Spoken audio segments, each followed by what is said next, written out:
welcome back to the Toffee Blues YouTube channel, your source for all things Everton. My name's Thomas, joined again by Terry McAllister and Owen Parks. Back with another Retro Rumours segment. We're going to focus on managers more today. Some pretty interesting ones, some pretty out there ones that maybe were never going to come true, but interesting rumours nonetheless. That be sure to let us know in the comments down below what you think about all of these. Starting off, this was a man that was linked quite a few times. Obviously, we've had managerial changes on a couple of occasions. This takes us all the way back to 2018, so not all the way back there. It was quite an exaggeration, but the Daily Star reporting that Everton have reportedly earmarked long-serving Arsenal boss Arsene Wenger as a candidate to replace Sam Allardyce as manager. Owen, I'm going to come over to you first. I mean, what do you make of that rumour in general, really? That was fairly recent. I don't remember it. Yeah, well, he would have come in instead of Silva, so that's an automatic upgrade. I don't know if it would have worked out or not, but he's a top-class manager, Arsene Wenger. I think he would have set us off onto a path to better things than Marco Silva would have. Yeah, it's not one I would have been particularly against. I think there's a few coming up that make me want to scratch my eyeballs out, but that one, that was a pretty solid one. I don't know. I do worry we'd have become Arsenal though and just been so easy to bully. But apart from that, I think he's got a good eye for talent. Certainly plays a better brand of football than Sam Allardyce did. So yeah, I feel like he would have. I feel like he would have. He would have done, and he would definitely have got better results than Silva. So I'm not going to be too scathing about that one. But yeah. Terry, what did you make of Wenger? I mean, he was linked on a couple of occasions, really, but what did you make of this one, especially just after Allardyce? Because I'm just reading the article here at the moment as well. This was straight after the 2-1 defeat to Burnley, if you remember that game, when they hadn't come back from a losing position and beating a side in like 60 games or something, and then Everton roll up to Turf Moor, we end up losing. But this was at the time, actually. Yeah, and then Wenger was he was still at Arsenal at the time, I think. They just lost 2-1 to Brighton. So it feels like a long time since Wenger was there. Obviously, everyone's had a couple of managerial changes. But Terry, what did you make of potentially Arsene Wenger being the Everton manager? I remember this rumour, which is like shocking for me because every single retro rumour we do, I don't remember them and have to be reminded. But this is one I actually do remember because I remember a mate of mine, a Liverpool fan, saying to me, "Would you have Wenger?" This might have been a bit later than that. I think it might have been that summer. And I remember thinking very clearly, no, because I want a young, energetic manager who can take us, into the next 5 years rather than one who's on his way down. So I apologise to the Toffee Blues for admitting to this because no one's ever going to watch a video with me and ever again when I admit now that I would prefer at that time Marco Silva over Arsene Wenger. It just shows how wrong you can be because that is a shocking take. Like if I watch the video now with someone who said that, I'd so sorry for the views going down now. One by one. Now it just seems absolutely daft to suggest it. Like obviously his stock was low, wasn't it? Because he was at the tail end of his Arsenal career, and it was right at the height of Arsenal fan TV and all that. And like it become a meme, hadn't it? Wenger out. So I was thinking. I was thinking more a case of I don't want to be associated with all that because we'll just get like, what's Wenger doing now? How's he doing now? I thought I want someone who's fresh in, who can just make his own way. And Wenger would have been, he's a great manager. He's a top manager. He's not as good as he used to be, but, Carlo Ancelotti's not as good as he used to be. Like he used to win Champions Leagues every year and stuff, but doesn't mean he's not good enough for us. So Wenger, he would have bought probably better players than we've bought since Silva came in. I know that's a joint thing with Marcel Brands, and I don't even know whether Wenger would have worked with Brands because he's never had a director of football, so that would have been an interesting one. But Wenger, if he goes back into management, if we need a manager in the near future, which I hope we don't, but if we ever do, I would be very up for Wenger because I think Wenger's one of the great footballing minds, isn't he? Yeah, at the time I remember thinking it was just never going to happen really because I think everyone could tell as soon as he left Arsenal he was going to take time out. But I was never directly opposed to it. To be fair, I get what you meant at the time, Terry, with kind of that older manager, but I'm not sure. I mean, again, I was also a fan of Marco Silva I mean, whenever that was 2 years ago now, obviously we all know hindsight is 2020, as people say. I think that was a big mistake. Anyone ever being a fan of Silva? I was about as much as a fan of Marco Silva as I am Graham Potter. Love him. And if any of the YouTube viewers don't know, Owen's not a tremendous fan of Graham Potter, but yeah, I mean, at the time, I remember thinking Wenger wouldn't be the end of the world, but it wasn't really a name that was going to be that exciting. But a name that definitely could have caused absolute chaos if he joins in 2016. Moving on to Ryan Giggs. This comes from The Guardian, quite a remarkable article, where it also name drops Manuel Pellegrini, Frank de Boer, and eventually Ronald Koeman, saying that Ronald Koeman was not interested in talking about the Everton job. Ever. I don't think there's a worse shortlist than that. At the time, Koeman wasn't interested in the Everton job because he was about to sign a contract extension at Southampton. So we would turn to Ryan Giggs apparently instead. Terry, will come to you first on this one. Do you ever fancy Ryan Giggs as the Everton manager? No. Why would I? It's like that's one thing I'm really glad we've never done. We've made poor managerial choices. Like obviously we have, but we haven't. They made sense at the time. A lot of them, like Marco Silva, actually didn't because he'd been binned off by Watford, and I was never like super pro Marco Silva. I was one of them Paulo Fonseca people. That was where my flag was. Yeah. But I was, obviously we talk about the Wenger one. I was more pro Marco Silva than him because I just thought it would have been a good fit. Whereas now we know that the older manager with experience fits us a lot better. Giggs, my wider point there was I'm glad with all of our poor managerial appointments, we've not been sucked into this absolute nonsense of appointing managers based on their playing days and their name. Like, some of the biggest clubs in the world have done it. Like Lampard's at Chelsea for he's shite. He doesn't deserve to be there. And Solskjaer at Man United, the longer he's there, the better, because they'll only ever get to a certain point at best, and they'll they won't be able to leave anyone else behind while he's the manager. Who else? Thierry Henry, Monaco. It's like Mikel Arteta have a worse record than Unai Emery, by the way. It's like how many more of these novice managers with an half decent, name from their playing days are we going to have to see absolutely fail before Chris Brunt at West Brom in a few years, maybe after he's retired?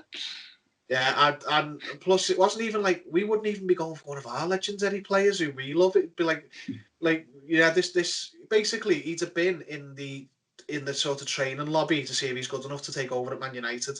See how he does at Everton, because that's the way the media think. Basically, the same with players and apparently with managers as well. If he can cut it at Everton, then he could, we'll give him a go at Man United. But if he bombs at Everton, then he wasn't good enough for Man United. Glad we'd never gone there with that.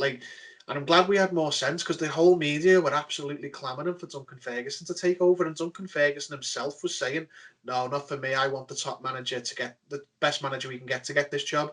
And I was made up when he said that, because I'm glad we're not going in for this nonsense, because the media love all that. It gets column inches, and that's all it's for. Owen, did you, just a random question here, do you ever fancy Ryan Giggs? I can't really tell what you're going to say here. Do you know, I was really looking forward to it. I was getting me Giggs in banners. No, I wasn't. I was not looking forward to that. Ryan Giggs. If we'd appointed Ryan Giggs, we'd be playing Burton Albion next week. That's how much of a bad appointment that would have been. He was on the list there with Manuel Pellegrini. He's been 70 for the last 10 years. Ronald Koeman, who obviously we know is not interested in Everton. Who else is on that list? Pellegrini and De Boer, who's won about 4 games in 15 years. So we were on the right course there. When Ronald Koeman's your best shout, when Ronald Koeman's the best shout on a shortlist, mate, you want to know what is that shortlist comprising of? That's absolutely terrible. Well, it got better. I never really believed the Giggs rumours. It was when before Sam Allardyce was appointed. He was on one with Martin O'Neill and Malky Mackay, I think. So. Yeah, so we'll move on from this one, because I don't think we can talk about Ryan Giggs. But in the same article, it's not evident, but I think it's interesting to mention. At the time, apparently, Alan Pardew was at Crystal Palace, and he was looking to link back up with Demba Ba, David Santon, and Czech Tiote at Crystal Palace. So some remarkable links there. And then the final manager link. I'm going to come straight to Owen here, because he's mentioned it before we start the podcast. I'm sure he's got plenty to say. 2013, I believe this was. This was just after David Moyes left for Manchester United. This comes out in the Express, actually. Celtic manager Neil Lennon in the frame for the Everton job. Owen, what do you think about that one? I mean, that job would have suited Neil Lennon because he's got the look that he's been living out of a bin bag for the past 15 years, so he could have just took it up to Goodison and wouldn't not need to have done anything with it. He's another one. I said to you before the game started, before the podcast started, that I'm pretty sure Neil Lennon's never actually won a game of football. He's just got this sort of like legendary vibe around the game, and he's just rolled with it ever since. He's just an absolute nonsense manager. I don't know even though he's currently got the Celtic manager. I think Rogers left. He looked around and thought, "You may as well do it." Sorry, did you just call him a nonsense manager or a nonce of a manager?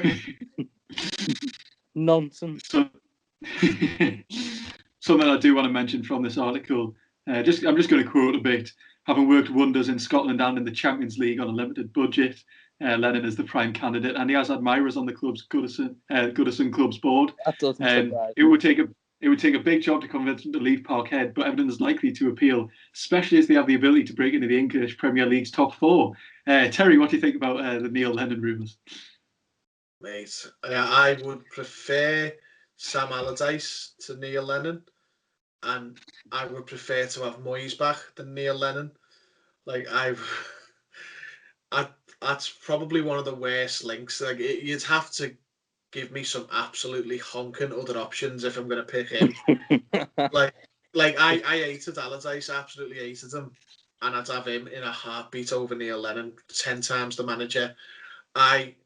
Honestly, I think I'd dispute the football if we'd have got Neil Lennon. Absolutely. The only thing he would have been any good for is winding up Liverpool supporters if we'd have got a point against him, because let's be honest, he's not going to beat them, is he? But if he loves to give it out to opposition fans, so I think that would have been the only enjoyable 2 seconds of being an Everton fan under Neil Lennon, because frankly, he's absolutely terrible. What is it with these manager shortlists? We have one manager that's seemingly like, oh well, we can take him, and we'd usually appoint him, and then we have 3 who just wouldn't get the bloody Burton Albion job. It's just absolute nonsense. When we sacked Koeman, one of the shortlist was Sam Allardyce, Marco Silva. It wasn't Fonseca. Might have been Eddie Howe. So Allardyce, Silva, Howe, and Diego Simeone. It was Sean Dyche. That was it, yes. But Simeone was on like a short list. Atletico Madrid's, manager, and in the Champions League and in the top 3 of the lot of La Liga every year, and he was on it with Allardyce, who was out of work sitting on beIN Sport. And what made me really laugh about that period though was every time we got beat, Keys and Gray used to go, "Now Everton have been beat again, Sam. What would you do different as if you had like the answers to the air about what to do with Everton?" We've heard some terrible rumours in the video. We're going to round off here. We're going to move away from managers. This comes from the reliable source football.co.uk. Back in 2012, apparently David Moyes held a meeting with Peter Crouch. Apparently he was available for a very cheap £8 million, so it would have been great value for money to provide competition for Nikita Jelavic and Stephen Naismith. Terry, did you ever fancy Crouch at Goodison Park? No. He was better than people give him credit for, Crouch, but where was he at that time? Who would we have been buying him off? I'd imagine. I'm convinced he was at Stoke for about 15 years. I'll give it a quick Google if you want to talk about him in the meantime. He was only ever at Stoke. Other clubs are not the illusion. He was always at Stoke. No, I mean, it's not because he's a bad player, but if we'd have got him, we wouldn't have got Lukaku. He would have done a job, but no, he's not an Everton player, is he? He wasn't a Liverpool player either. He just sort of looked into 1 or 2 seasons where Liverpool were in a bit of a transition, so they made some use of him. But he was in his first season into Stoke after he just joined from Tottenham. Yeah, and he no, he was never an Everton player. Him, he just didn't fit. Would you imagine him? Like no one would have taken to him. Owen, At least he wouldn't have been a Crouch. holding midfielder up front. Did you ever fancy him at Goodison then, Owen? If you'd have asked me that in 2012, I'd have probably said yeah, because I was just sick of our signings being free 6 months transfers that we used to make in January to see us over for the rest of the season. So I'd have probably took him at the time. Now, yeah, I mean, would he have added anything more to us than what we had there? I'd probably not. He also wouldn't have run the channels, which I'm always like from his strikers. So, I don't think I couldn't have seen that one working out. Peter Crouch. He could have probably got some goals, but I refuse to believe that Peter Crouch in his career played for 13 clubs. There's no way his career. He was always at Stoke. I'm not really sure how that's happened, apart from his little stint at Burnley on the end of his career, which was just absolutely perfect. I remember. I remember the first time I saw him, and it was he played for Aston Villa at the time. I was only young. I was at the match, and he came off the bench, so I don't know how old he was. He early part of his career. One of the fellas behind me, he was dead quiet at Goodison. It was like coming on number 39, Peter Crouch, and someone behind me said, "Is he not very good at basketball or something?" Yeah, he was. I think he was about 21, 22 at the time when he was at Aston Villa. So yeah. The start of a remarkable career. He's only ever been a Stoke apart from that 6 months at Burnley. So there you have it for the Retro Rumours video. That's all we've got for you today. Do let us know what you think about all 4 of those down in the comments below. Would you ever have taken Ryan Giggs or Neil Lennon or Arsene Wenger? And do you think Crouch could have come in in 2012 and provided some good quality competition for Jelavic and Naismith at the time? So thank you all very much for watching. Thanks to Owen and Terry for joining me again. Be sure to check out everybody's social media. And, we'll be back very soon for another Retro Rumours video. So thank you very much for watching, and join us next time on the Toffee Blues.